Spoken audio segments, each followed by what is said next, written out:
Hello and welcome. Hello. Hey, hey, hey. Man, we've got a full house tonight. How about that? Yay. We are going to be talking about A Course in Miracles, and we're just kind of getting started. We're going to be talking about A Course in Miracles. My name is Brother T, and we're going to be using the JCIM version. And I see a couple books in the room, and of course, I think I ran off and left mine at home tonight. I was working on some other stuff. So anyway, I might have to borrow a book if we get to that point at some point, or I can run downstairs and get one. But anyway, I would say hello and welcome to our audience at home. And so we're going to go on the air. And so we'll say, hey, hello and welcome. So last week I was told that I need to talk to people at home more. So this is for you, right? We're streaming live out on the internet, right? We're on a YouTube channel. And if you go to True Mind Shift, T-R-U-E, Mind, M-I-N-D, Shift, TrueMindShift.com. At 7 o'clock Central Time. Hi, come on in. 7 o'clock Central Time on Monday through, Thursday night only. Thursday night only. Hi, let me grab you a chair. Okay. Do you mind grabbing her one, John? Thank you. Thanks for joining us. Thank you. Hi, my name's Brother T. Ashley. Hi, Ashley. Nice to meet you. Nice to meet you. This is John and Colleen. And some more people. You guys can introduce each other. How'd you find us? I'm on a journey, and that's pretty much how I found you guys. I was doing some research Okay. online. All right, you said Ashley? Ashley Okay. Masterson. Nice to meet you. So we're streaming live on the internet, just so you know. We're on YouTube tonight. So I just want to say thanks for everybody at home. So tonight, we got a couple of new people joining us tonight, so I'm excited. So is there anyone here who has never been introduced to A Course in Miracles before? A little bit? A little bit. I've been doing a little bit of research. Okay. All right, very good. Donald? Well, not per se. I'm not sure exactly. I'm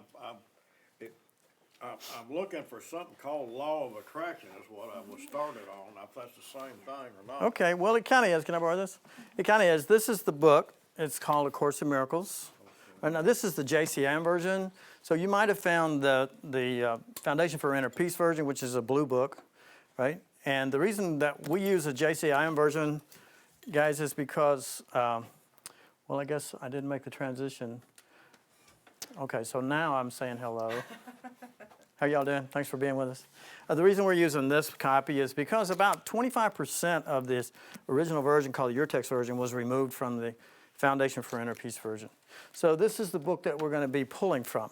But as you can see, it's a pretty thick book. There's actually 3 books in there, right? There is a textbook, which is about 650 pages or so, and then there's a workbook, which is 365 lessons, and then there's a manual for teachers, which is fairly short compared to the other 2.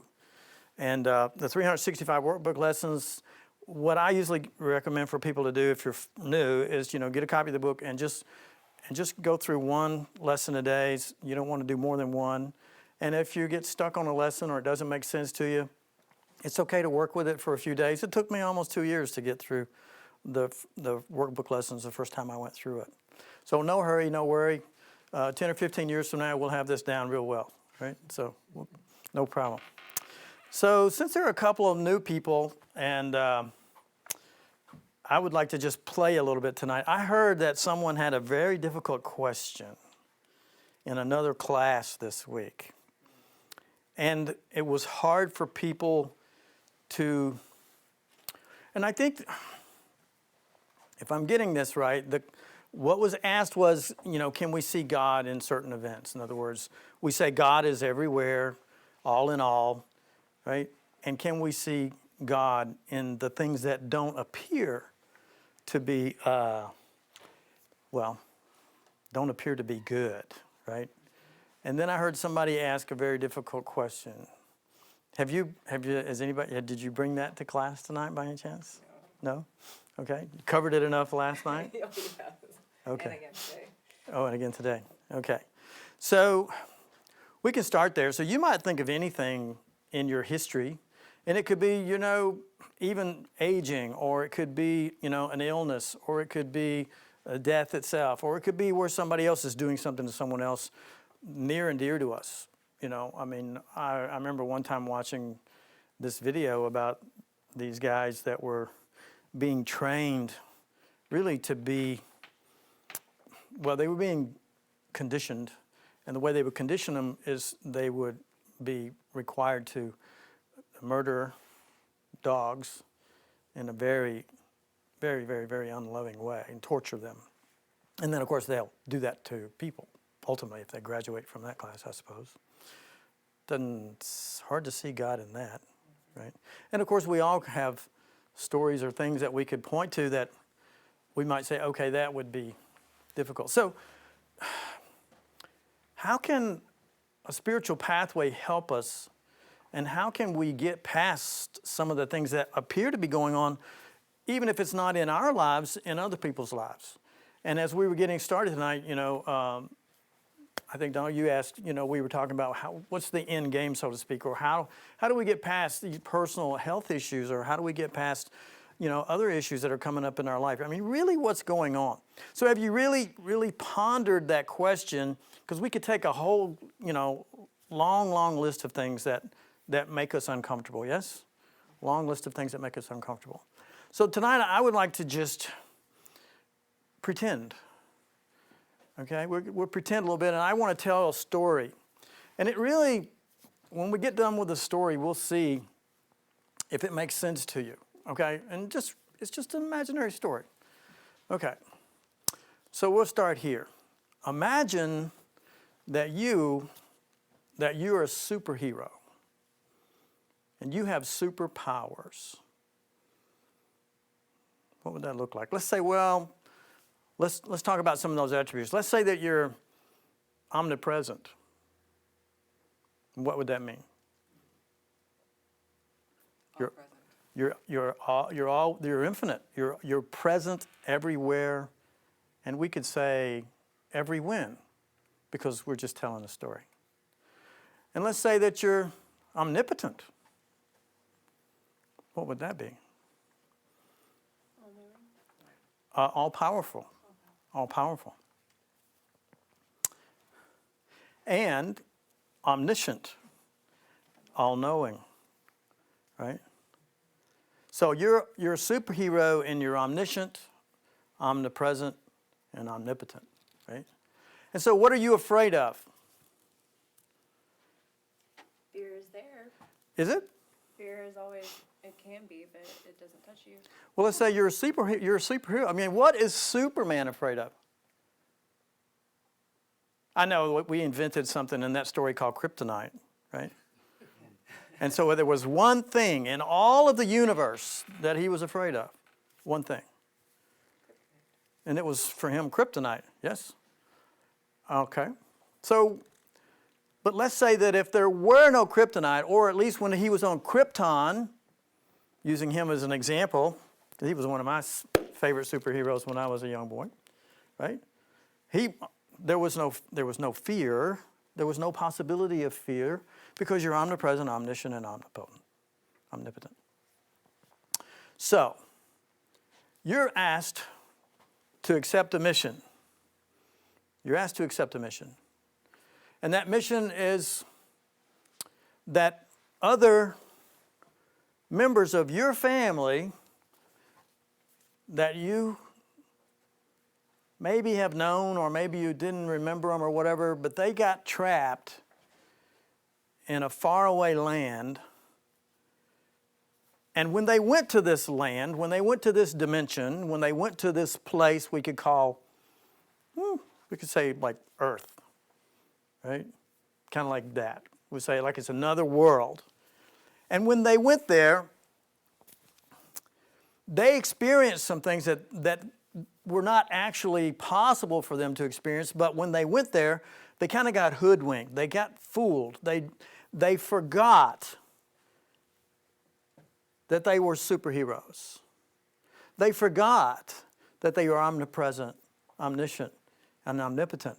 And when they went to this place, let's play in our game, this imaginary world, that the way for them to get into this world was that they kind of, because they're omniscient, right, and omnipresent, they kind of, to get into this experience, it was it was actually kind of a game that they started to play. And when they start playing this game, it's a little bit like the movie Jumanji. If you've ever watched the movie Jumanji, once you get in the game, you're in the game. And you have to play the game by the rules of the game, and you can't get out of the game. You can be killed or whatever, but you're right back in it, you're right back in it, you're right back in it until you figure out how to get out of the game. And while you're in the game, you can experience anything that might appear to be something that's frightening, something that might be fearful, because once you go to this dimension, you don't appear to be omnipresent or omnipotent or even omniscient. In fact, it's like somebody pulled a wool over your eyes, or, scales over your eyes, or whatever you might want to say, looking through a mirror darkly, whatever we might want to say. But what's happening when you go here is that you forget who you are. It's like your memory's wiped. And you're in this place of darkness. And so everything seems to be a little frightening. And also in this place, you don't even remember your name. In other words, you don't remember where you came from. Right? Now, to go to this place sounds, to someone who is omniscient and omnipresent and omnipotent, so what? I got this. There's no fear, there's no doubt, there's only certainty, there's only eternity, there's no such thing as death, there's no such thing as pain, there's no such thing as suffering, none of that. You're not even in a physical form. You are, let's say, spirit. That you are created perfect, neither behind the point of perfection or advancing toward it. And that's how you started out before you said, I'll go. And why are you willing to go? Because you're a superhero. And you said, I'm going to go because I've got family there, and they've forgotten their name. They've forgotten who they are. They've forgotten where they are. They actually believe that there's something that they are not. Because they also chose to go there because there was a challenge that said, if you go here and you play this game, and if you win the game, then you will create what we'll call a miracle for others so that they can also wake up, and then our family can be reunited in truth. In other words, we return to our perfection in mind. In other words, we remember who we are, we remember where we are, we remember what we are, and we remember how we are connected in love as family. Now, would you go? Remember, there's no such thing as fear, right? And it's a make-believe land. Let's say it's like a dream. Like when you go to sleep tonight, or when you went to sleep last night, no matter what happened, if you murdered somebody in your sleep last night, you wouldn't murder anybody, of course you wouldn't do that. But let's say that you had to defend yourself, and in your sleep last night, you actually killed somebody. Defending yourself, of course, but when you woke up this morning, did you go turn yourself into the police? Yes or no? Why not? You murdered somebody, you killed somebody. Why wouldn't you go, oh my God, I've killed somebody, there's got to be retribution for that, right? There's got to be, maybe I need to make amends for something like that. So would you do that? Would you go to the police? No. Maybe you turn to someone that you love and say, oh, here's, you share your dream with them, and they're like, oh, well, you're guilty, come on, I'm going to take you down. No, they're not going to do that. Because they also know that, let's say this is one of our spiritual principles, that dreams have no effect. So what happens in a dream, in truth? Nothing, right? In a dream, you can be omnipresent, omniscient, omnipotent. You can pretend to do anything, because in a dream, you're just pretending. You're making it all up. So in our story, you, the superhero, have gone to a place of illusion. A place that's a fabrication. And it's a place where others that are there are kind of fabricating what they believe is true and not true, and are getting together in little gatherings like this one and deciding what is true. what is true? And then those mutually agreed upon definitions, because in this place, in this crazy place, which isn't really real, part of your superpowers are still there. They're still present. And one of your superpowers is thoughts or things. And so when you hold a thought, when you think a thought, it becomes your experience. It becomes reflected in this dimension, and it begins to show you your thinking. But it's a reflection, so if you're not remembering your superpowers, then you're just kind of going around working on the effect of your thinking rather than asking yourself a simple question. Wow, what was I thinking that manifested this experience? This is a strange and crazy land. But because you're a superhero, you said, oh, I can do this, and you got in line, and you raised your hand, and you got in line, and you came through the tunnel of creation, and there you are in this strange land. Now, let's say that someone taps you on the shoulder, and they say, oh, we begin to discover that this crazy place that we're in is not really all that we've begun to believe and have been told to believe and been passed on from family to family, from generation to generation, that it's well-intentioned. Of course, they loved us and they wanted to care for us, but they really, truly didn't quite understand who they were. They didn't understand their perfection. They didn't understand their omniscient, omnipresent, and omnipotent. But this person who's tapping you on the shoulder is simply saying, wow, you really are a superhero. You're a superhero. And it might be hard for you to accept because you've begun to believe something about yourself that's not true. That maybe let's pretend in this place that you were human. And that you were subject to sickness. And you were subject to sin. In other words, you could be guilty and cause other people harm, even though it's just an illusion. None of it's real. Dreams have no effect. It's kind of like a dream place. And you could die. But then again, you really can't die because that's just illusion as well. So in this game, you have an experience of death, but you don't really die. So you just, bam, you're right back in it, because the point is you can't get out of the game until you wake up to the reality of your divinity, of your truth, of your perfection, because you were created perfect, neither behind the point of perfection nor advancing toward it. That is exactly who and what you are, because you're a superhero, right? So now, this person comes to you and says, what you believed really isn't true. Because I came to you before when you were earlier in the game, and I told you that 1 + 1 was 2.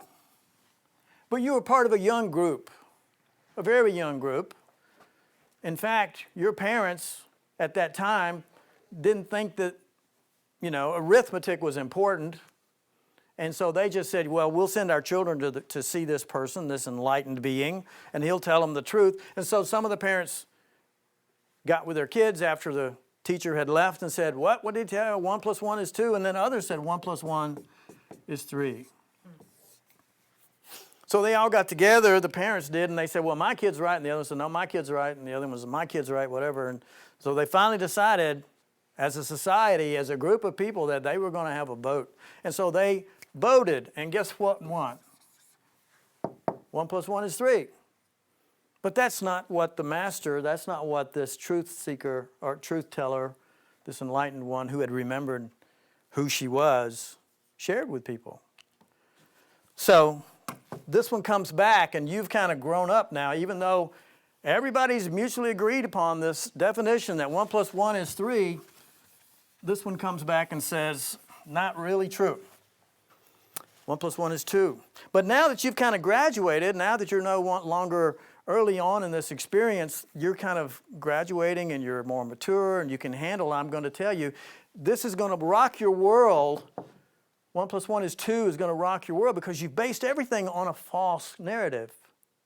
You've based your whole life on a false narrative. but you do want to get out of the game, right? I mean, as a superhero, if you discover the way out, not only do you escape all those ramifications of this illusory game, but you help others, remember? That's why you came, so that they can wake up from this illusory dream as well. Everybody all in? Yep. Okay. Are you ready for 1 + 1 is 2? Yep. It's not comfortable because it goes against everything you believe. Goes against everything we believe. And everything that we believe is manifesting as an experience. It seems to be real, form, concrete, scary. Because we'd never experienced fear before, but the very first thing we experienced was fear in this illusory world. How about you? Ready to play the game?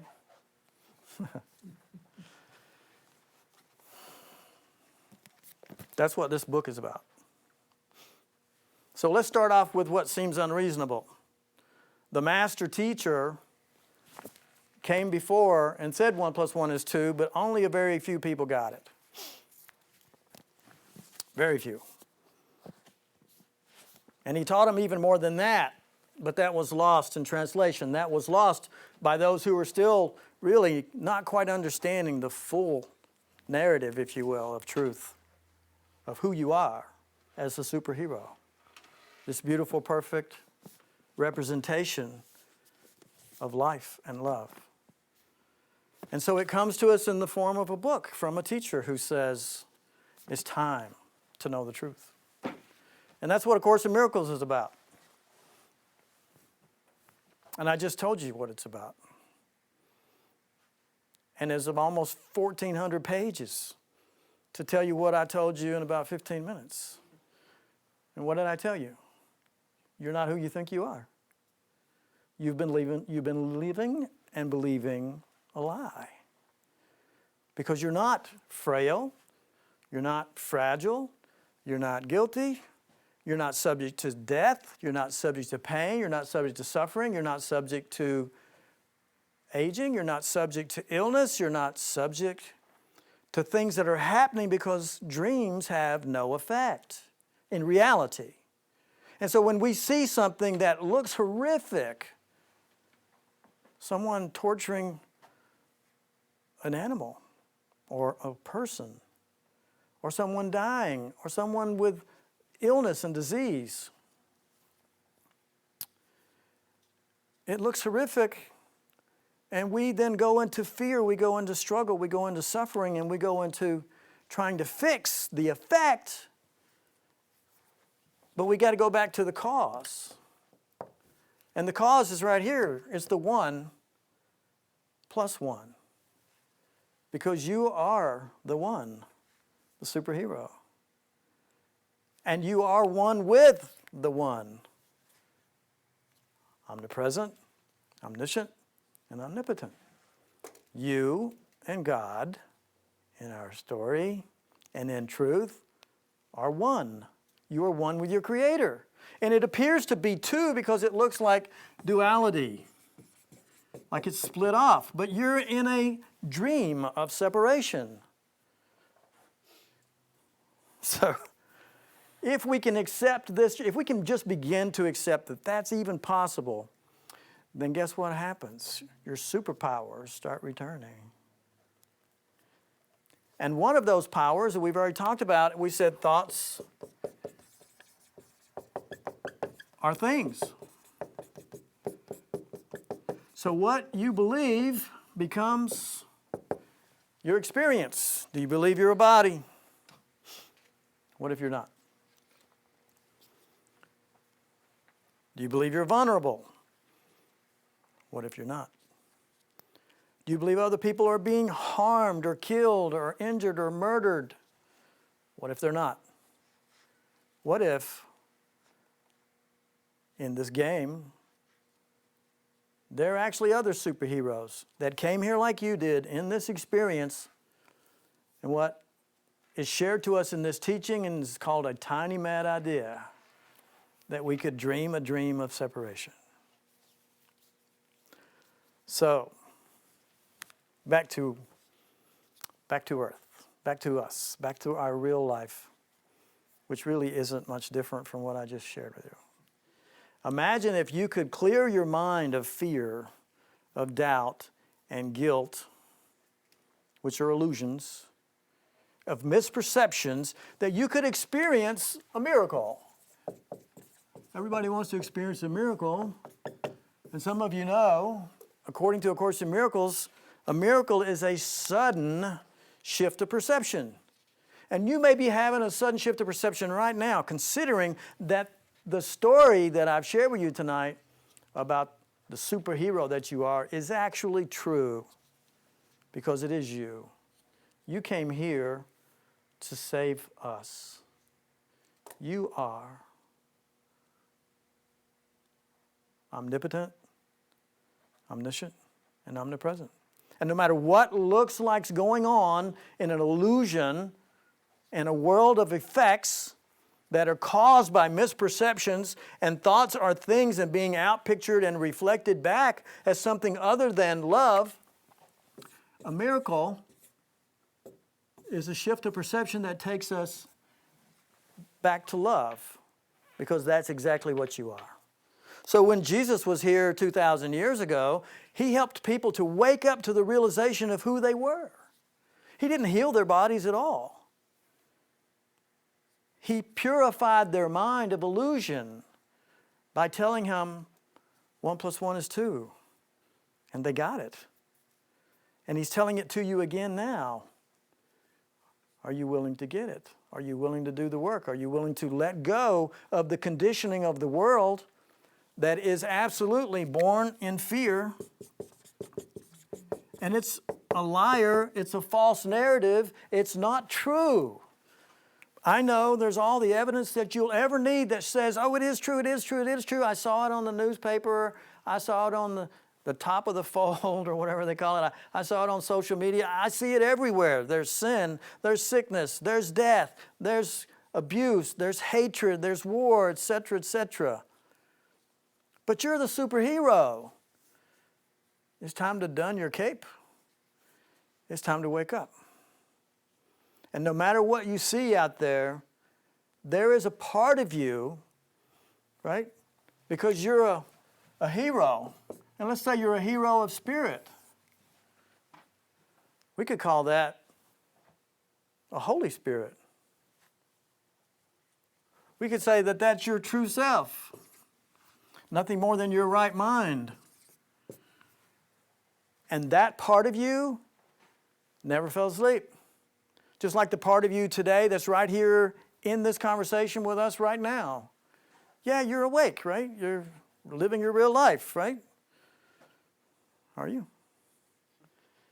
And when you fall asleep at night, there's another little bit of you that's having a dream of another dimension, another world, a whole different experience. But it's just a little bit of you, and it's not even conscious that you're there peering in all night long, watching what's going on. And when you wake up, you go, oh, that was just a dream. That wasn't even really me. And that self did not even know that you were safe at home in bed. Had no clue. Had no clue. It thought it was you. It was playing you, pretending to be you, just a little sliver of who and what you think you are.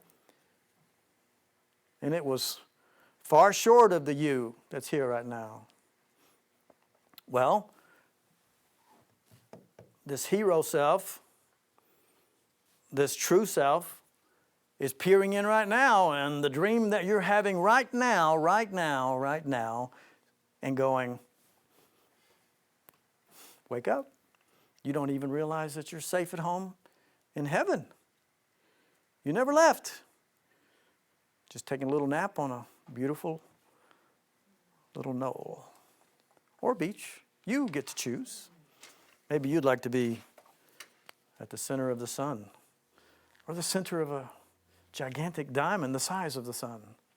You can choose anything you want because you're omnipotent, you're omniscient, you're omnipresent. There's nowhere you're not. Nowhere. And with your superpowers, yes, if you think that you have an issue of one type or another, can you heal yourself? Absolutely. But it requires that you remember who you are. We can put a Band-Aid on, right?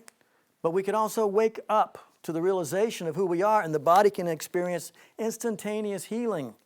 The body can experience youthing. The body can experience what the mind directs, because the body is not what we are. The body is contained within us as mind. We are mind, not the brain. We're not contained within the body. We are the whole world contained within the mind. Just like when you sleep at night, that whole dimension where you're traveling from drama to drama to drama is contained within what? Mind. You've created a world out of whole cloth. In other words, nothing. So we having fun yet? So, what say you, superhero? Is this making any sense? Can you see how you might look at things that are going on in an illusory dream and say, well, that really doesn't matter because dreams have no effect. It's not really real. I know it feels real when you get a splinter, you want to get that out of there. You feel the pain, or you feel the body responding, reacting to what appears to be going on in this experience, but don't you do that when you're sleeping at night? Haven't you experienced pain when you're sleeping at night? Something affecting you? You can experience all kinds of things. You can experience sex. You can do anything in a dream, right? And I found out lately that I can fly. I'm really getting good at it. I can just take a couple of steps and away I go. I think some people have to actually use an airplane, but I can actually just bounce right off the ground and go, right? I get in a helicopter. You do? You get in a helicopter in your dream? I have a little magic carpet that comes. Oh, magic carpet ride. Yeah. Hey, isn't that fun? What about you out there? What's your experience when you dream? What's possible when you dream? Once you dream, you're going through things that you're creating out of, fears and guilt and, things that you would like to experience and so forth. But if you could have what we call a lucid dream, has anybody ever done that? A couple of us here. So a lucid dream is when you actually wake up and you realize this is too weird, and I'm dreaming. Okay, well, let's have fun. Okay, so that's why, when I have those kinds of dreams, one of the first things I want to do is fly. And sometimes that's my trigger. In other words, when I catch myself, just suddenly I feel I'm levitating and moving across the floor or something, that'll trigger me to become more lucid in the dream state, right? And I've had some really cool dreams where I was lucid. In other words, I realized that I was dreaming. And I promise you, when you wake up and realize that you are dreaming, then there's nothing to be afraid of. Everything is seen as what it is. Well, that's just illusion. That's just a projection. That's just images in my mind that are being played out on a screen that reflects it back. So there's nothing to be afraid of, right? And that's what happened when people become enlightened, which means their mind becomes open and they begin to realize that they're just dreaming a dream. When Buddha was asked if he was enlightened, he laughed and said, well, I'm the dreamer of the dream. He realized he was having a lucid experience within a state of dream. And here we are. So just this little bit can help us to feel like, oh, well, maybe I shouldn't take things so seriously that are going on out there. And so what? So what if it appears to be this? And so what if it appears to be that? Who am I being? Am I conforming to, am I getting in touch with my true self? My hero self, right? Because this is an aspect of you that's available. It's been called the Holy Spirit, but it's nothing more than this part of you that's not dreaming. And it knows that this is all illusion. And it knows we get worried and frightened and afraid of all kinds of stuff, but it doesn't get that because it's omnipresent, it's omnipotent and omniscient, and it knows that it's just a dream. So when you begin to wake up in the morning, no matter how horrible your dream may be, when you begin to wake up, you realize it's just a dream, and immediately any fear you're having, any terror you're experiencing, whatever, it just dissolves. In perfect safety, I dissolve all tension. I release all tension. I dissolve my mind into the perfect peace of truth when I wake up in the morning. And this teaching called A Course in Miracles, that's what he's teaching. You can do that now, because we're in this crazy experience of separation, this crazy dream of experiencing something other than reality. And why would we do that? Well, I can't teach my cat to drive my car. I've tried. She just doesn't get it, right? But she'll be happy to sit over there and let me drive and take care of things. She's glad to drive and go with us. But she's not going to drive the car, and I'm pretty glad that she doesn't want to try to, because she'd probably take us right off the cliff, right? Because that mind cannot conceive of even scooping her own poop, right? You can't conceive of driving the car.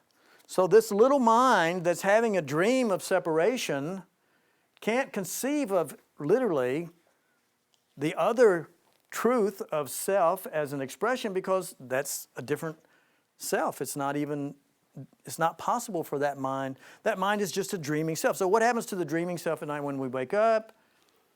It just collapses, right? It just collapses as an experience, and as anything. We don't even give it any attention. We spend the rest of the day looking out here, dealing with this. I mean, do you spend very many days thinking, okay, I'm going back to sleep tonight, and I'm going to get in there and fix it, right? I'm going to go to sleep tonight, and I had a crappy dream. Yeah, I started to say shitty. I'm going to go in there tonight, and I'm going to fix it, right? No, you don't care. And when you get in there tonight, you'll have a whole different drama, right? A whole different thing. Could be better, could be worse. But when you wake up, what is it? Nothing. It's nothing. So here's the million-dollar question. Can you accept that it's possible that this is actually what's happening to us right now? Because if you can begin to accept that, so then you're starting to reel your power back in, right? You're starting to bring it back. And that's where we are. That's the teaching of A Course in Miracles. 30,000-foot flyover, right? It looks pretty small from that space. Is it scary? Is that a scary story? Not really, because, see, you're the superhero. At the end of the day, the deal, right? You wake up. And what happens to all the illusions when you wake up? They just collapse. There's nothing there. Dreams have no effect. It doesn't mean anything. So we're going to add another principle, and this is one that we go to all the time. And we could say, in the dream, okay, all events are neutral. What does that mean? What does that reflect? It reflects that thoughts are things. We're looking at the effect rather than the cause, and the effect means nothing.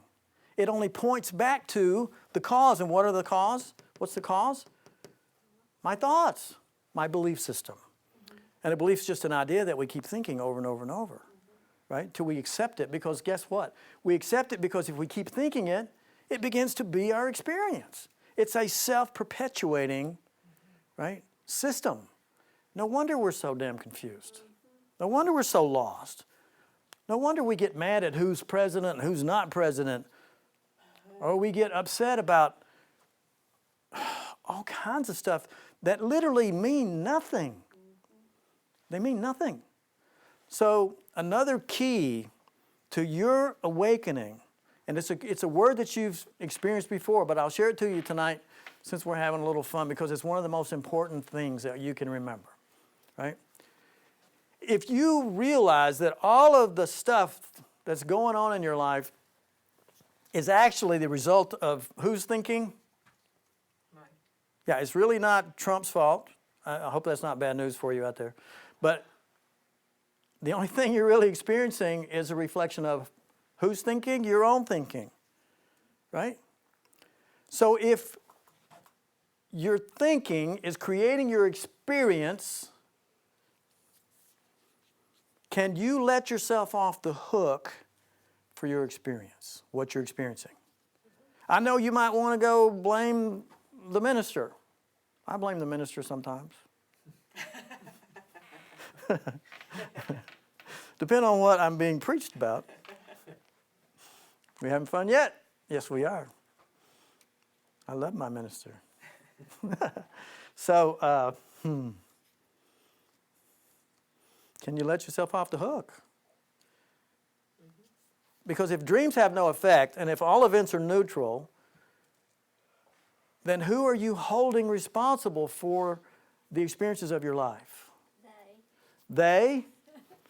That's convenient until you realize there is no they out there. Really? Everything you're experiencing is a reflection of you. In other words, you and I are one. We're aspects within the same mind. Well, how does that work? Well, you know, inside there's this controller, there's this skeptic, there's this protector, blah, blah, blah. We got this whole list of aspects within you. And you'll present and bring forward any one of those aspects at any given time. And you might be exercising that skeptic right now, right? Are you kidding me that this could really be that simple? Or that's not that simple. How many lifetimes or generations or decades have we been playing the game, believing that it was real? And then somebody comes along in the late day of the week, the late hour of the day, and says, well, that's all bullshit. Let go. So forgiveness is what I'm referring to. Because forgiveness begins with for, which means before. So I'm going to explain this to you in a way that you've not heard before, because this is something that was given to me. And I've never heard anybody else use it, so I'm just going to claim it. How about that, right? But it was given to me, so it's actually, I've never had an original thought. How about that? So, for, moving back, before, like when I do a foreclosure on a property, what does that mean? The bank is foreclosing, I got a mortgage, a contract until death. Did you know that that's what a mortgage stands for? Mortuary, mortgage, get it? A contract until death. Oh yeah, they got you. You never knew it, did you? Okay. You signed a contract till death do us part. And you get into a place and I don't want this place anymore. And so you abandon the house, whatever, and so the bank says, all right, we're going to foreclose on that mortgage. What does that mean? Now, when you signed the contract, when you went to the closing, right? You signed a contract. And so now you have a mortgage, an obligation. But when you separate from it, you default or whatever ends up happening, and they do a foreclosure, what they're doing is moving back before the closure, right? So look at forgiveness. Moving back before the giveness. So here's the question. What are you giving? What do you move back before? What is it that you've been giving for all of these many, many decades and lifetimes? What have you been giving? Well, you've been creating an attachment to an emotion, and so now you need to forgive that Attachment? to the emotion. Okay. So that's attached to a person. That's okay, attachment to emotion. Very good. So what comes before the attachment? I'm going to put it here.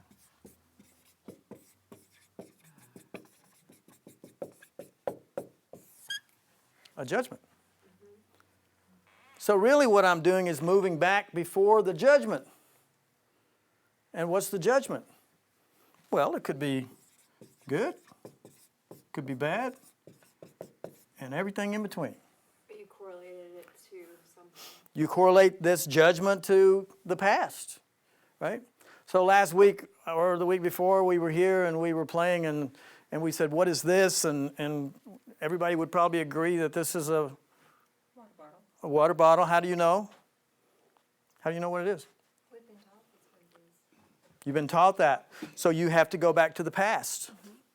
And then there was a mutually agreed upon definitions, and so everybody else finally fell in line with somebody's idea, because somebody just told you that. They said it's water. Who knows? Then they said it's a bottle. I wouldn't light any matches, I'll tell you that. You said what? I said I wouldn't light any matches there. Wouldn't light any matches, yes. So what's a match anyway? Me and my wife. Sparks are flying. Did you get that? Yeah. Okay. So, moving back before we gave judgment. Why are we doing judgment? Because we're playing God. It's a dream of separation. It's a dream where you get to be God. You get to decide who you are, where you are, and what you do. If you're here tonight, did someone coerce you? Were you forced, Ted, to be here tonight? No. Was not. Right? So if you're watching this right now, were you forced to watch this right now? No. You have free will. You're playing God. And in the dream of separation, to play God, you get to decide everything and what its value is, whether or not it's good and it's bad. And it forms their concepts of beliefs. And then those beliefs are thoughts, so thoughts are things, and they begin to outpicture as our experience. And the way to return to sanity is to give up the little cat mind's idea of what reality is. Remember, it can't drive the car. It can't take you where you want to go. It has no concept of where you even really are. It has no concept of your power as a superhero, right? So we let that self go. We move back before we give judgment, and we forgive ourselves first. How do you win the game? Everybody wants to know. I'll cut to the chase. You'll fall back in love with yourself. Do you judge yourself? How many times today? A few thousand? Yeah. We only have about, someone told me, 10,000 thoughts a day, something like that. It doesn't really matter. Most of them are the same thought over and over. But the point being, were any of those thoughts of judgment? Did you decide today that something was good or something was bad? Did you experience any events today? Well, of course you did. Everything's an event. The chair you're sitting in is an event. It's also in love with you. You probably didn't notice that while you were sitting there. I love that idea. Yeah, it's giving you full support, right? And it asks nothing in return. It's giving of itself defenselessly. Real love. Wow, what a concept, right? Not a trade, no judgment involved. It just is. Everything in this space is in love with you because you are walking through the mind of God. And you can never, ever leave. Because ideas, which is what you are, an idea of love in the mind of God, as Jesus tells us in the Course in Miracles. Oh, did I tell you that yet? Yes, Jesus wrote the Course in Miracles. What? I don't like Jesus. I don't want to hear about Jesus. A lot of bag and baggage with Jesus. Well, get over it. Because he's like, he came through and then people got the wrong idea, 1 + 1 is 3, and they screwed it up and they used that false narrative to keep us under control, to maintain their power, to reach into your back pocket, to make you feel guilty, to keep them where they wanted to be, which was in control. This judgmental self really likes to be in control. You probably haven't noticed that, right? So, it's time for you to forgive Jesus if you got a problem with Jesus. Because Jesus is just like you. He came, experienced what you've experienced, woke up from it, and realized his purpose, realized that he was a superhero, and so you're going to give him shit because he's a superhero? Really? All he ever said was, there's how you get out. This is how you end the game. you fall back in love with yourself. He fell in love with himself. He realized who and what he was. And so now, a couple thousand years later, I'm a slow learner, right? He comes again and says, here's the truth that I was able to share then but wasn't fully received. And now, because of the internet, because of social media, because we have the ability to open our mind and be communicated with beyond the veil. Oh, I know, that takes some belief, that takes some letting go of some well-intentioned ideas that you're a small, separated individual self and that you couldn't possibly receive messages from beyond. Beyond what? You're receiving messages all the time. You know you have an intuitive self and it says, oh, do this, do that. We went away for a couple of days this week, and I was leaving. I opened up the drawer in the kitchen to get the keys, and there was a Phillips screwdriver there. And something said to me, that intuitive self, well, you need to take that Phillips screwdriver. And I'm like, what would I need a Phillips screwdriver for? I don't need a screwdriver. And when we got to where we were, the little door on the freezer inside the refrigerator was falling off, and guess what fitting it was on there? Phillips screwdriver. And I said, oh, well, thanks. I should have, I'd say that all the time. I don't listen a lot. Huh? Is that familiar to any of you? Yeah, it's true. I don't listen a lot. Myself for not listening. I judge myself for not listening. Yeah, absolutely. That's the deal. You have an aspect of you that is awake and knows the potentials, doesn't know exactly what's going to happen. Why? Because I could have gotten right to where I was and said, you know what, I don't want to stay here tonight, and turned around and gone somewhere else. But the potential was pretty high that I was going to stay where I was. The vision was there. Spirit's everywhere. Guess what? You are omniscient, omnipresent, everywhere and every when. So a part of you knows where you're going to go tonight and what you're going to experience, what the potentials are. You have free will. When you leave here tonight, you can turn left.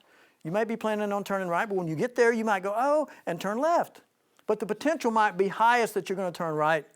And your intuitive self would give you a hint, a little gift, right? I've also got a parking angel. This is fun. And you can ask my wife. And she's always amazed because almost everywhere we go, you'll find that if it's just a dream, do you really have to be in a hurry for anything? I'm not saying I don't get in a hurry once in a while because we have these little deadlines, right? But the point is most of the day, I'm pretty happy. And I'm just going where I'm going, right? Because when you start to wake up, and you certainly it's within but you're in the process right now or you wouldn't be listening to this conversation, goodness sakes, right? So yeah, as you're starting to wake up, you just kind of, life gets easier. It really does. Because there's nothing, no hurry, no worry. What am I doing? I'm just living. You start to be happier, guess what? Your body does. It starts to relax. Because every time you get tense, your body is aligning with your consciousness, the vibration of your consciousness. So yeah, almost everywhere we go, it's fun. There's almost, not all the time, and I'm not expecting it. It's just, it's like a gift. It's a parking spot right there, at the most convenient place. And I just drive right wherever, and there it is. Most people, I remember most of my life, I would go, oh, there's not going to be any parking, and I'll just park away out here, and I'm hoofing it in, because I really didn't believe that I could have a parking spot up front, right? Because your thoughts are things. So we just let ourselves off the hook, and now we begin to just allow life to flow, just allow life to come, just allow life to present, and look at things that are happening, not with judgment, but the realization that, wow, what thoughts did I have and the people that I'm hanging out with have that are creating these experiences. And if you don't like the experiences you're having, you don't have to change where you live. Just change your stinking thinking. And when you change your stinking thinking, you might move. But you'll be guided in what you do. All right. Well, I've been talking a lot tonight. You guys aren't talking very much. But I appreciate you participating. So, again, what say you? What's your takeaway from our conversation tonight? We can turn to any part of this book and read anything you want, and I will translate for you, and you'll see this story in it. Well, Well, one thing we know, at least in the New Testament, that there were several cases where aspect of belief and disbelief. Yes. That is, if you're omnipotent, omnipresent, omniscient, but you don't believe that you are, That's right. you are up a creek. Well, you did, yeah, and it's a hard paddle. And I'm just saying, I mean, it's occurred to me just kind of listening to you, or I've been in the door before, so to speak. Okay? But if you don't believe you have these powers, then I'm not sure what happens. Well, you don't experience it. Unless you come in and learn something, maybe. That's right. So what's being said, if you can hear at home, is that if you don't believe you have superpowers, you don't ever experience your superpowers. You experience the lack of your power. And all Jesus was ever really trying to teach us was to take your own power back. He said, wow, look what I found out. And so he started teaching others about it. In fact, I can't give you a direct quote, but he said, you will do greater things than I have Yeah, done. he said, you'll do greater things than I. That's an unbelievable statement to me. Right. You know, But this is what this is. See, he was telling you this narrative, us, 2,000 years ago. Now it got trampled, it got trashed, it got torn apart, and then it was manipulated into what has turned into be, the religions over the last couple thousand years. And some of them got whittled away. We lost by the year 400 AD, Constantine pretty much burned, Hitler would have been proud of the books they burned, They burned everything except the selected books that they had rewritten that became the Bible as we know it today, right? But most of the truth was eradicated because what his intention was to be a God, if you will, through the church and have full power, right? Because this ego mind is insane and all it wants to do is control the world. Yes, and if you could convince yourself that you might have the potential to do that, you might find yourself doing some pretty strange things. And there are people that are playing this out right now. There are dictators, there are despots, right? There are petty tyrants, sometimes at the local grocery store. And they're playing out this game because they don't see that 1 + 1 is 2. They're still playing the game of 1 + 1 is 3.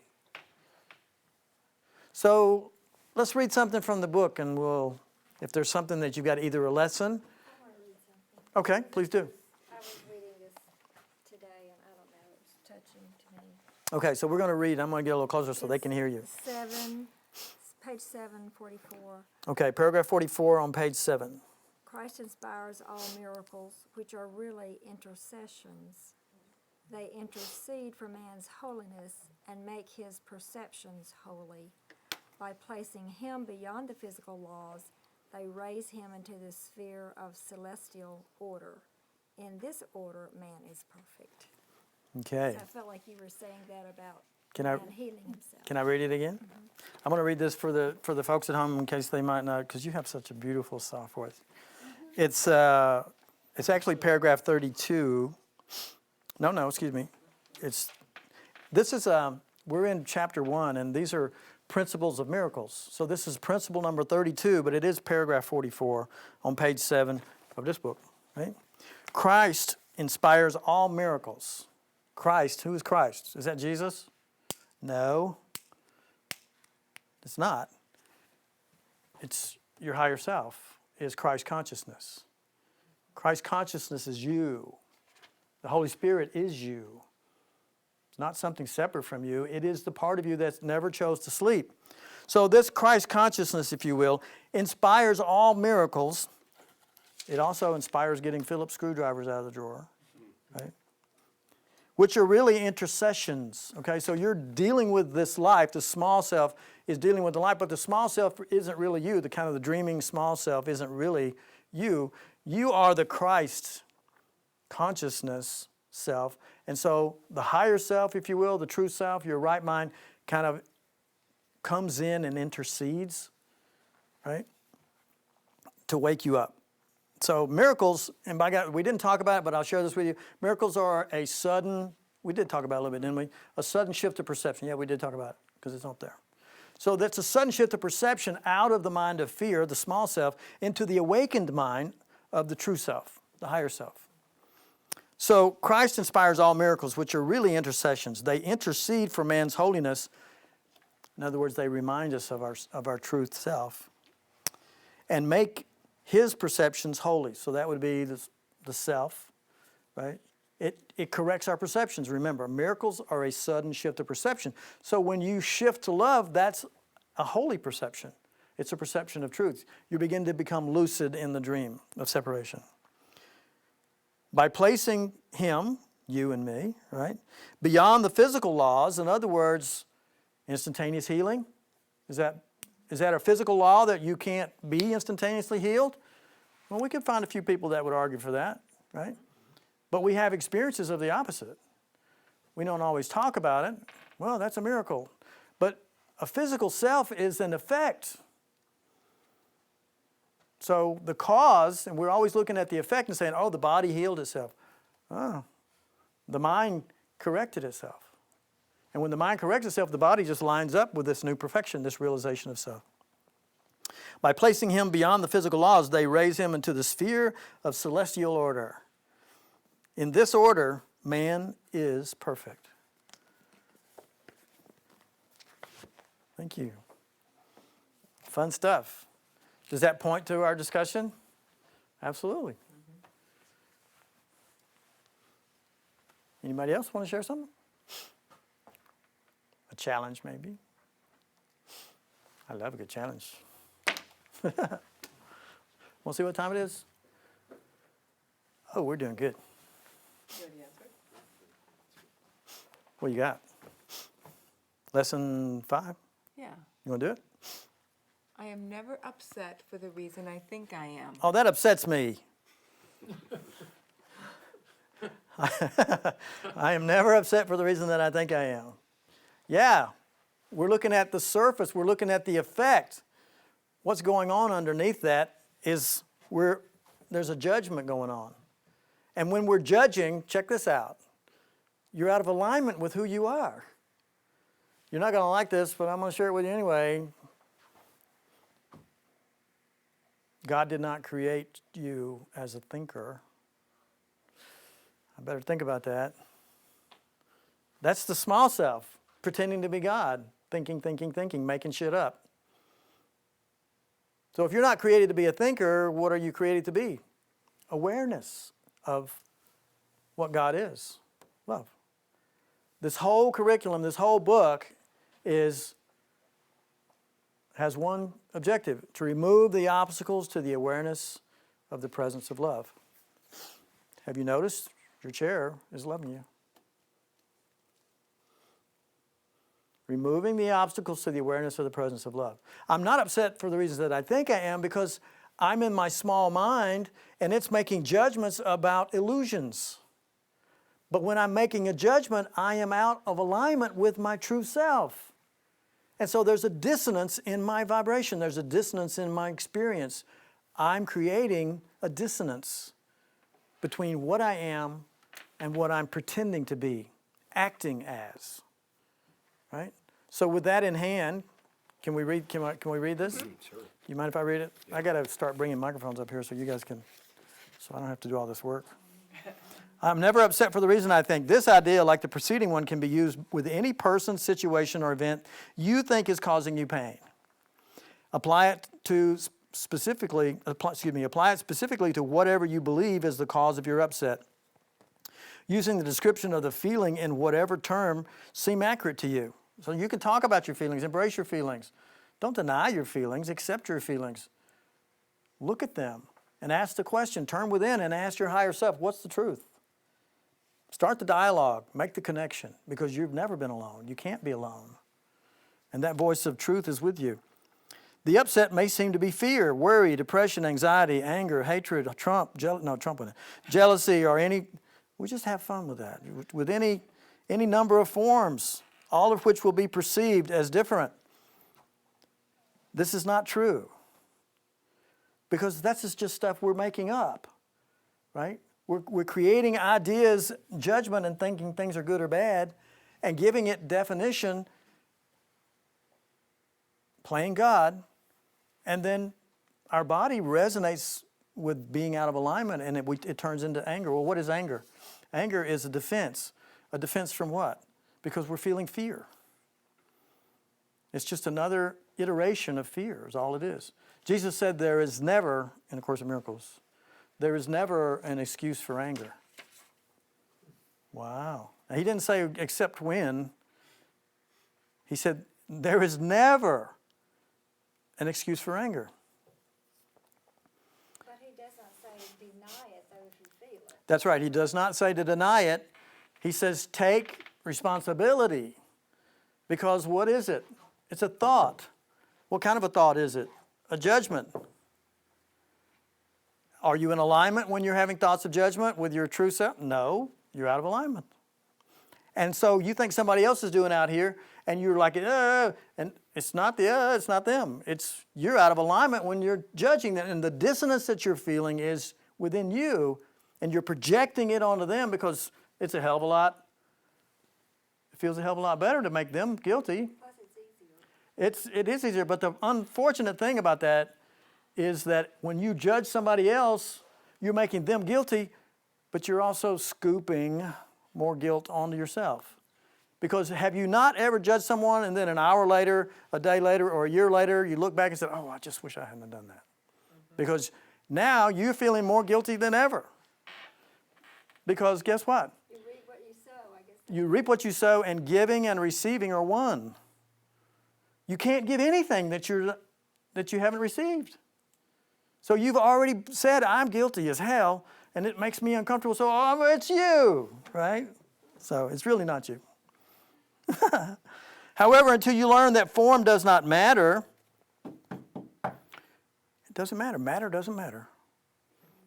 Each form becomes a proper subject for the exercises for the day. Applying the same idea to each of them separately is the first step in ultimately recognizing that they are all the same. This is lesson 5, by the way, guys, if you're at home. And in the Blue Book or in the JCIM version, CIMS edition, the lessons they're all pretty much the same. So, when using the idea for today for a specific perceived cause of an upset in any form, use both the name of the form in which you see the upset and the cause for which you ascribe to it. For example, I am not angry at myself. I'm putting that in there. It's a blank. For the reason I think. I'm not angry at the politician. For the reason that I think. I have given my power to the politician, and I think he's screwing it up. No, I gave my power away. The politician has no power unless you give him to him, right? Unless we give it to him. And why were we giving politicians power? To protect ourselves from each other. Because I don't trust you. So I'm going to get somebody else to protect me from you. We do it all the time. I'm not angry at whatever you want to put in there for the reason I think. I am not afraid of blank for the reason I think. But again, this should not be substituted for practice periods in which you first search your mind for sources of upset. Got some stuff in the past? You know, the Hatfields and the McCoys, I think, are famous in Tennessee or in the South. You know, these two families that have been fighting for generations and generations and generations. And someone went up to them one time, and one of them and said, "What are you fighting for?" "Well, because, I don't know, but that's what we do." Right? I heard today that the Kurds and the Turks have been in war since 1920. It's not happening, it's not a new thing. For 100 years, they've been killing each other, fighting a battle over a piece of land, and if you walk around town, see if you can find out where the county line is, see if you can step over it. Those are imaginary lines. This is all made up. It's a dream of insanity. I digress. In these exercises, more than in the preceding ones, this is number 5, it's already getting pretty deep, right? You may find it hard to be indiscriminate and to avoid giving greater weight to some subjects than to others. It might help to precede the exercises with the statement, there are no small upsets. They are all equally disturbing to my peace of mind. So if somebody flips me off on the highway or somebody, murders my child, That's the same thing, right? I like to say it ain't no thing but a thing. Ain't no thing but a thing. Thing but a thing. No thing but a thing. But this self, the small self, and we call it the ego, oh, hell no. One of them is you can't even get the police to accost someone for flipping you off. But if they murder your child, yeah, they'll come and, right? But illusions are illusions. So the principle here is the very first principle of miracles, which says, chapter 1, the very first paragraph says, there's no order of difficulty in miracles. That's what he's referring to right there. There's no order of difficulty in miracles because once you shift your perception to truth, the illusion is seen, the whole thing, all of it is seen as what it is, nothing. When you wake up, even if you had to murder somebody last night, when you wake up, you're innocent by reasons of insanity because it was just a dream. And all events are neutral and dreams have no effect. There are no small upsets. They're all equally disturbing to my peace of mind. And what did you say again, Ashley? The thing is just a thing? Ain't no thing but a thing. Ain't no thing but a thing. Then examine your mind for whatever is distressing you. I know that's not happening in here, regardless of how much or how little you think it is doing so. Just look at your thinking. This is a course in mind training. This is about you beginning to examine your thinking. It's not about anybody else. It's really not. It's about you. Observing the mind. Observing your thinking mind. And remember, God didn't create you as a thinker. So that thinking mind isn't the real you to begin with. But you can start to watch it. So when you separate yourself from it, you're starting to create an ability to really begin to watch it unattached. And somebody was talking earlier about being attached. I think you were, right? Attachment. We were talking about attachment when we were talking about something earlier. But we get attached, and so the judgment, what was it? What came before? Oh, it was the attachment is what caused an event or something. Oh, saying it's good or bad or whatever we were talking about. It's all running together. So then examine your mind for whatever is distressing you, regardless of how much or how little you think it is doing so. You may also find yourself less willing to apply today's idea to some perceived source of upset than to others. Most of us have one or two particular upsets at any given time in a week or a day, right? Or a month. Or you'll find, and for me, I used to be upset for years at a time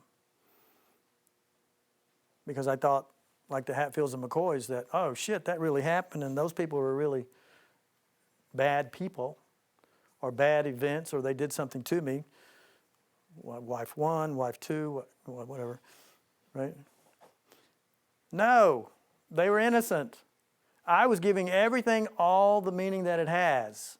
We give everything. Now listen to this. We give the small self, the mind of judgment, gives everything all the meaning that it has. In other words, all events are neutral. So you also can find yourself less willing to apply this idea to some perceived upsets than others. And if this occurs, then first think of this. I cannot keep this form of upset and let the others go. For the purposes of these exercises, then I will regard them as all the same. In other words, let it all go. Anything that's causing upset. Anything that's causing upset. Then search your mind for no more than a minute or so and try to identify a number of different forms of upset that are disturbing you, regardless of the relative importance you may have given them.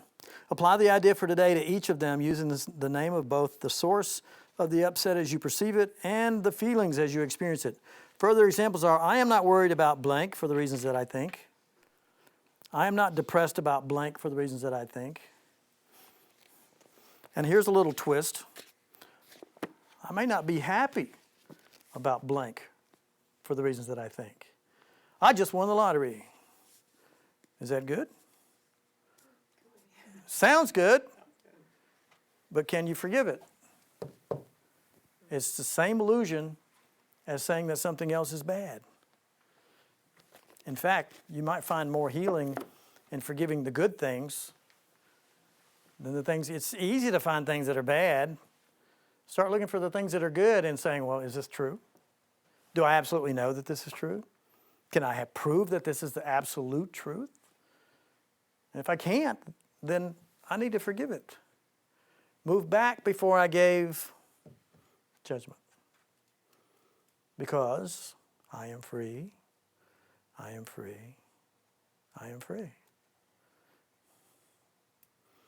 So repeat after me, with me, please. Take a good deep breath. I am in my love. I am in love. Once again, I am in my love. I am in my love. You feel this? It's a shift of consciousness. We just shifted out of all the storylines. We just shifted out of all the world. And we just said, I'm moving into a different space.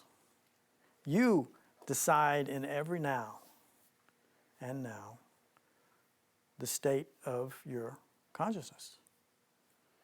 Why? You're a superhero. All power, right, Donald? All power under heaven and earth is whose? It's yours. That's also in the Bible, right? Yeah. The Bible momentarily stumbles upon the truth every now and then. Ooh, that's painful. I hope I didn't say that out loud.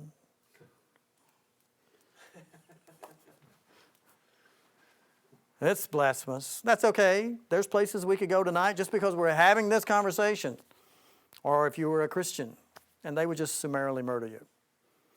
You're not entitled to have beliefs like these. And then there are religions who would say that we're going straight to hell. Well, I don't have to go more than a few steps outside that door. If I really want to imagine hell, is there anything that you can't experience here that you wouldn't say, oh my God, that's hell. That's horror. That's terror. Of course.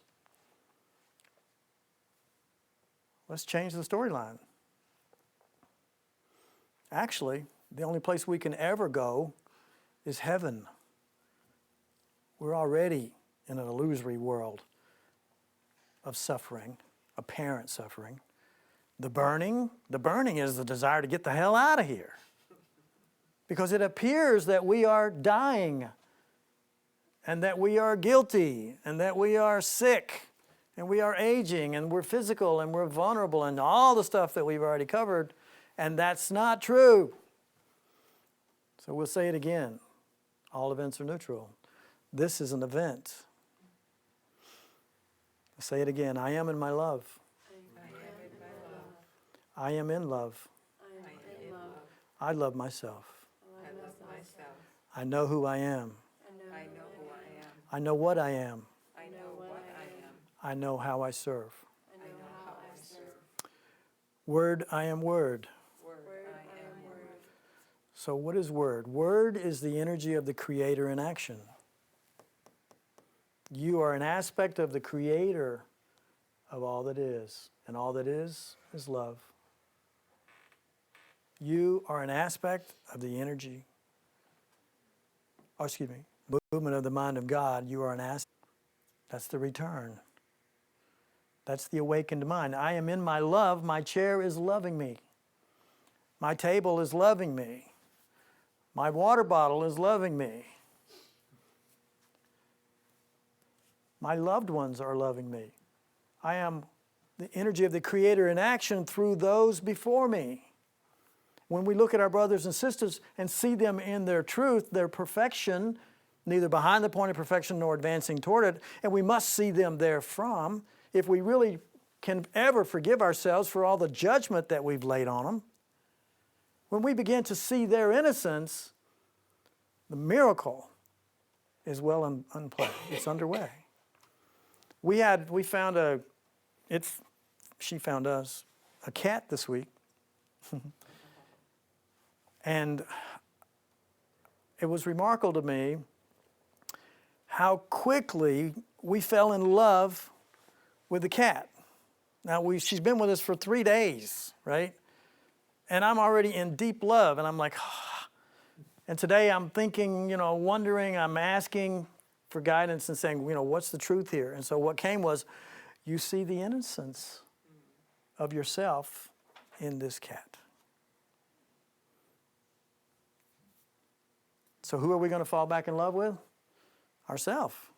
When we find innocence, when we see true innocence in its display, she's here to be my teacher, your teacher, our teacher, by showing us and expressing love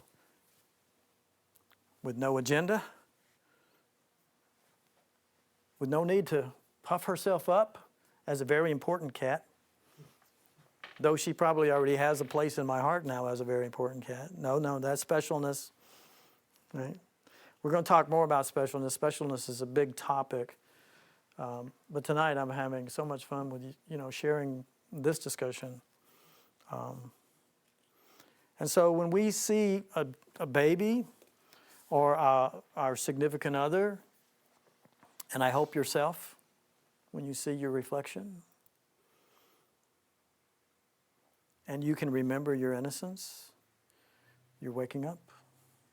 It's happening now. And it's your choice. You can be in your love. You can be in love with yourself, your true self, and just ask that self to be present with you. I always go into the process, it's kind of like meditation, Donald, where I'm just take a good deep breath. Let's do that now. Take a good deep breath. We come back to center, and we just turn within, and I ask the question, are you there? And I get that smile. I feel that wash. Absolutely, I can't be alone. I'm loved. You are loved, you are loving, and you are lovable forever and ever and ever and ever.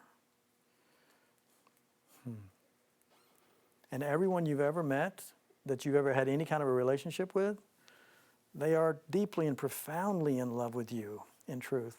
And you will never lose that love. And we keep playing this game, but we are all here to help each other to become lucid in this experience, to begin to be the embodiment of truth and be the light, because you're a light worker in this experience. And I know that you are that one. You are that one. So as the energy of the Creator in action, in perfect safety, I release all tension. So, for immediate results, whatever may be coming up in your life that you want something to be different than what you're experiencing right now, does anybody want immediate results? Say yes. Here's the trick. Apply infinite patience. So in other words, you turn it over to your higher self and you say, here's what I want, but your will be done, if you will, because I really don't have free will. That's a fabrication. I'm playing God. So I'm going to quit playing the game. I'm going to turn over all my power, my thinking mind, and I'm going to say,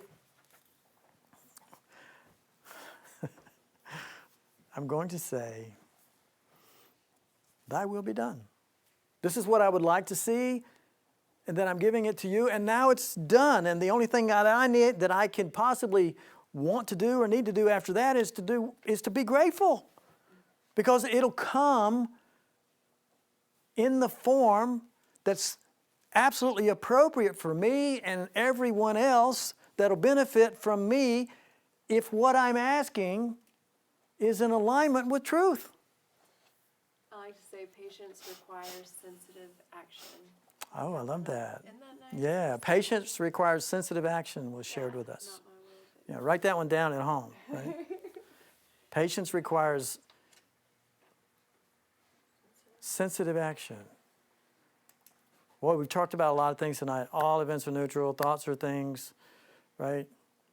Forgiveness. We've really given forgiveness a new understanding, because this was the forgiveness of Jesus. He withheld all judgment. He only was loving. You never ever heard him, The only example I can think of was when he turned over the tables of the money changers in the temples. But what we've come to understand was that they were selling animals for sacrifice, and he only saw love and compassion in all of those in the animal kingdom. And so he was standing for integrity, right? And by the way, he was human, And all of us here probably have some human experiences that we can fall back on and say, yeah, I can understand how sometimes I would want to stand for integrity. And it may look like that's not a loving act, but that is a loving act. Standing for integrity is absolutely a loving act, and it can even be an act of violence, but it would be an act of love.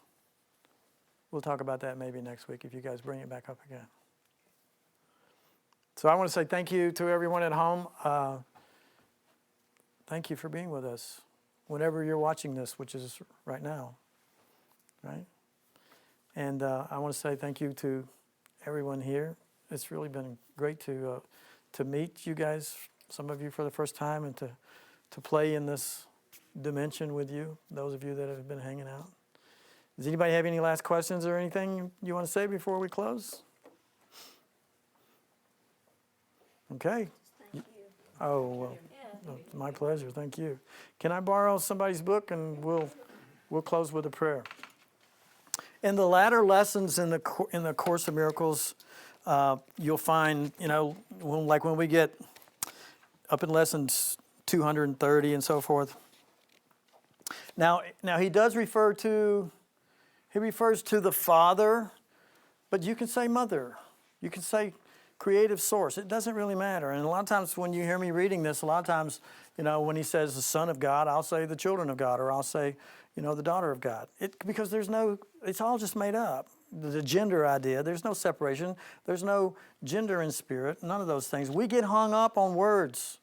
Remember, our task is to forgive ourselves for being attached to meanings, because we're giving everything all the meaning that it has. We have to let that go, let that go, let that go, right? So, and also you just have to forgive Jesus because he loves love. And in his time, a patriarchal society, and the meaning and the words that were used were how people would accept his teaching at that time. Anything other than that would raise even more, resistance. And so if you're feeling resistance, that's where your leading edge is, where you can practice forgiveness, right? To move back before you're giving judgment of Jesus for using the word Father or the word Son of God, because we are all children of God. So this is the higher self, the Holy Spirit, nothing more than your right mind, the true self. We can also say this is the capital V voice for God, because this is the voice of ourself that is connected to God, but God's kind of like one step away, if you will, and we first got to get in touch with our true self. And so this is the language that he's using, and he's typically referring to what he calls the Holy Spirit, and again, that is who you are, your true self. Be in my mind, my Father, through the day. Be in my mind, my Father, when I wake, and shine on me throughout the day today. Let every minute be a time in which I dwell with you. And let me not forget my hourly thanksgiving, that you have remained with me and always will be there to hear my call to you and answer me. As evening comes, let all my thoughts be still of you and of your love. And let me sleep sure of my safety, certain of your care, and happily aware that I am your child. This is as every day should be. So today, let's practice the end of fear. Have faith in him who is your Father. Trust all things to him, and let him reveal all things to you. And be you undismayed, because you are his perfect child. And with that, we say, and so it is. Thank you very much, guys, for being here. Thank you.